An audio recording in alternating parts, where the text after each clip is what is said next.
بحركية عالية تكسر هدوء وسكون المدينة القديمة من على صخرها الذي يعانق السماء. جولات سياحية لأصحاب الدراجين لاكتشاف أسرار المدينة بين أهم معالمها.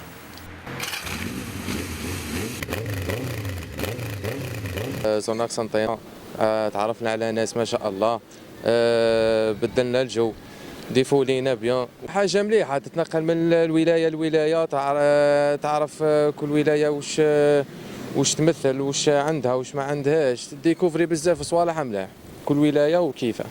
ان شاء الله باذن الله السمانه هذه جايين من قدام الولايه وراهي نتلموا اون جروب، انطلاق راه يكون من قسنطينه، راهي نزوروا بلادنا ونزوروا الاغلبيه الشرق ان شاء الله السمانه هذه.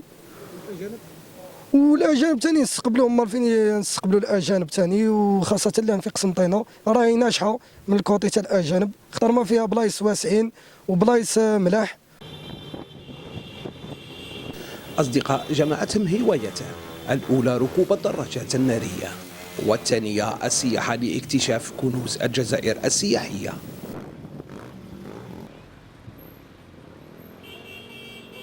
ما راح توقف الخرجة في نهار اليوم كما راه يكون كل يوم جديد ان شاء الله. كما اليوم زرنا ولاية قسنطينة، راه نزيدوا نزوروا كامل الشرق ان شاء الله، ونزيدوا راه نزوروا ان شاء الله الوسط كما تيزي وزوب ومرداس، ونزيدوا نختموها بالغرب، ومن الشتاء ان شاء الله نهبطوا للصحراء. عزم تحدي ويقين بأن الجزائر قبلة للسياحة العالمية. هكذا يروج الدراجون للسياحة عبر هواياتهم لدى نظرائهم من مختلف الجنسيات.